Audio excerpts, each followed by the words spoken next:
Come primo video ti propongo di realizzare insieme a me la nostra prima pizza. Per farlo ti mostro alcuni trucchetti per un impasto velocissimo. Per preparare una teglia per 2 o 3 persone io metto 300 g di farina zero, 180 g di acqua, 7 g di sale, 7 g di zucchero e 4 g di lievito di birra secco. Per prima cosa preparo lo starter, sciogliendo il lievito con un po' d'acqua tiepida e aggiungo lo zucchero. Poi amalgamo la farina con l'acqua, aggiungo il sale, verso il lievito nell'impasto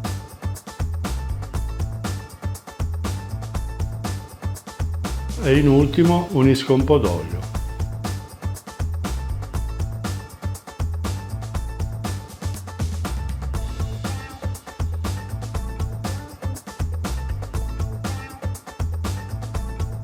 Ed ora ti mostro un trucchetto che velocizzerà incredibilmente la lievitazione.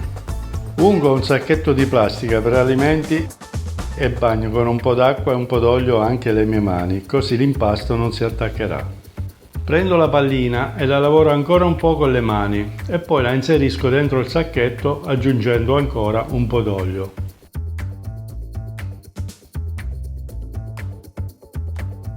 Ora immergo il sacchetto in un recipiente pieno d'acqua ad una temperatura di circa 40 gradi.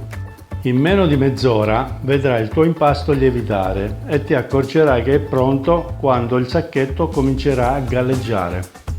Adesso posso riprendere il mio impasto e stenderlo su una spianatoia, ma se vuoi tu puoi stenderlo direttamente nella teglia.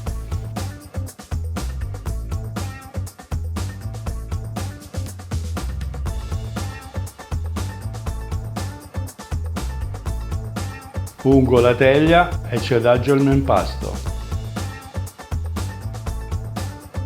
Passiamo ora al condimento. Verso un filo d'olio sul bordo della pizza per farlo venire più croccante.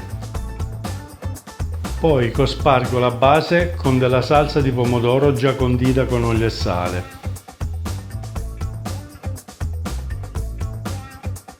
Aggiungo delle mozzarelline e un po' di origano, ma se tu lo preferisci puoi sostituirlo con qualche foglia di basilico e inforno per circa mezz'ora a 180 gradi. Tieni conto però che ogni forno è diverso e quindi saprai tu come regolarti con il tuo.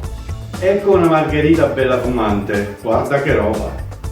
Una volta sfornata la pizza, la completo cospargendola con qualche cappero e qualche oliva, che la renderanno più sfiziosa. Ed ora non mi resta che augurarti buon appetito!